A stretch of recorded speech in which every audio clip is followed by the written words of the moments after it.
Hi, I'm Neil and welcome to another video. Today I'm in Eve's Hall and I'm going to do a shot in this room. I love this room, especially the chandeliers.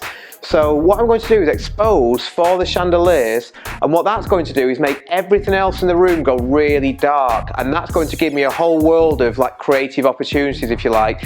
I did another shot which I will now link to up here in this same room, but shows you a similar technique but how you can get something that looks very different. So what I'm going to do today, I say, is expose for the chandeliers, which is going to make everything else go very dark, and that's where the creative possibilities will come from. So let's crack on.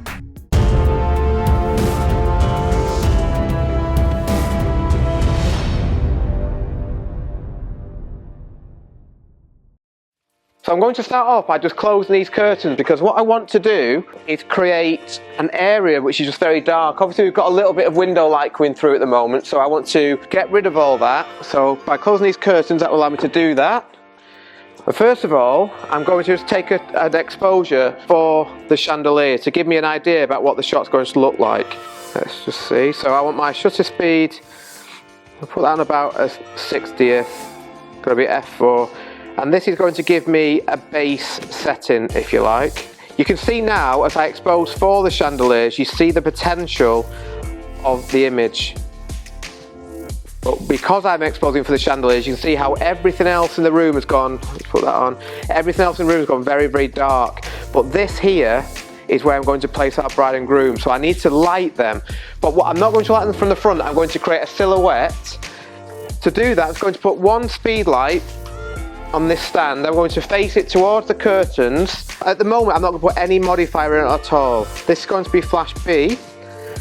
At the moment that flash is on a half power. I think I'm just going to drop that down to a quarter power for now, and we'll just take a shot of that. I say no modifier on that speed light at all at the moment, so the spread of the light is going to be very wide, and it is. But that gives me something to work off. So at the moment, virtually all of the curtain is being lit up, but what I'm now going to do is put a grid, a MagMod Grid, onto that speed light, and the difference is, it always blows my mind just how much difference that little bit of rubber makes, because now we've got just a circle of light, as you can see here. So the difference between the before and after, just by putting the grid on, is massive, and you can start to see the shot coming together now. So now what I'm going to do is put a MagGel, a red MagGel, onto this flash, and that's basically going to make the circle red. So that's going to give us something to play with now. And now anything that we put in front of the flash is going to turn into a silhouette. So that's where I'm going to ask Demi and James, if you don't mind just standing here for me, please. James, if you want to stand just about here, if that's right. Demi, you'll be facing. Now the hardest thing with a shot like this is just getting this circle right. But once you've got that, everything else is fairly straightforward. Should mention as well that the lens I'm using at the moment is my 16-35, because I feel as though this shot is going to be at its strongest when I shoot it with a really wide focal length. So it's just a question at the moment of you getting the positioning right of Demi and James. So let's just see where we are now. Almost perfect. Just move the flash slightly. When you're getting this circle right, its fractions make all the difference. So hopefully we're about there now. Yeah, that's looking good now. Okay, it's all about the symmetry, this shot.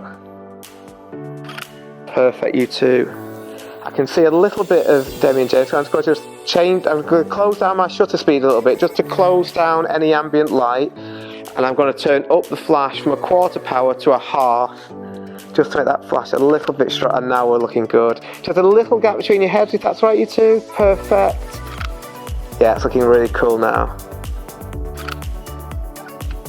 I'm just wondering if I can take a step back and get a reflection of Demi and James in the mirror on the left hand side as well.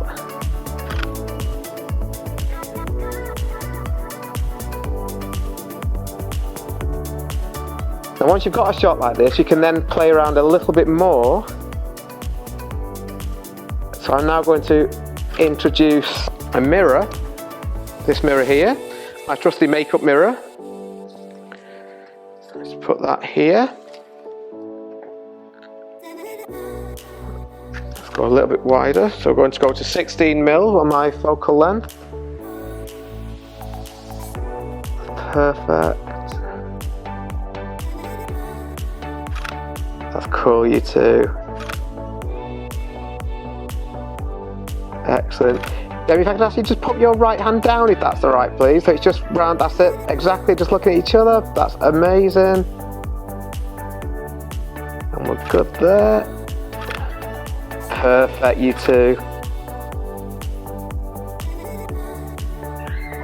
Gonna go in a little bit closer and then we will be done.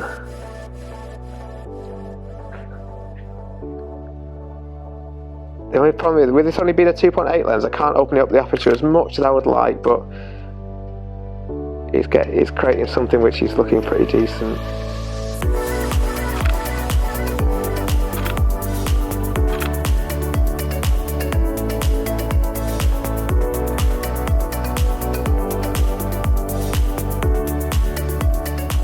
So hopefully that made you see how easy it is just by exposing for the brightest thing in the room, in this case the chandeliers. Everything else goes really dark, and that then gives you the potential to bring in your own light and create something that's really unique and really different. The setup for this is really straightforward. It's just more about seeing the potential in a scene. So train your eye to see those brightest things, exposing for them, and then seeing what possibilities are created once you do expose those brightest objects. So I hope you enjoyed the video. If you have any questions or comments at all, please put them in the comment section and I will do my best to answer them. And I will see you next time. Better? Thank you.